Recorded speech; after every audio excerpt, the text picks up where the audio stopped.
Cap au sud, plein sud maintenant pour un étudiant toulousain. Il partira le 25 février prochain en Antarctique. Un voyage de 15 jours au cœur des glaces dans le cadre d'une expédition scientifique de sensibilisation au réchauffement climatique. Rencontre avec cet apprenti explorateur signé Stéphanie Bousquet et Véronique Galli. L'Antarctique. 14 millions de kilomètres carrés de glace, un territoire 2 fois plus grand que l'Australie. Un désert totalement glacé, une terre hostile que s'apprête à parcourir le jeune Tarnais Théo Rofrich dans une semaine. Seul étudiant français à avoir été retenu pour faire partie de l'expédition du célèbre explorateur Robert Swan, il prépare son sac avant d'affronter des températures pouvant avoisiner les moins 30 degrés en plein été austral. En termes d'équipement, on m'a demandé des choses très techniques.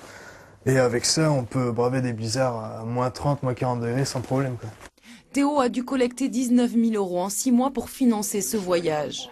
Aujourd'hui, son rêve se réalise. Le 25 février, il part pour Ushuaïa avant d'atteindre 4 jours plus tard la péninsule antarctique.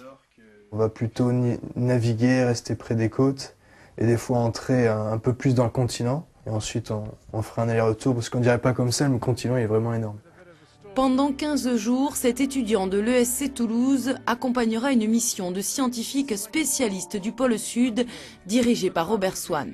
Le but, être un témoin et un relais des dégâts du réchauffement climatique sur notre planète. Eux, ils vont nous passer leur savoir voilà, pour qu'on soit réellement conscient de l'enjeu et qu'on puisse ensuite être clair sur le message à passer à la société. On a besoin de faire prendre conscience de tous ces problèmes et je suis ravie vraiment qu'il en ait conscience lui-même et qu'il œuvre dans ce sens.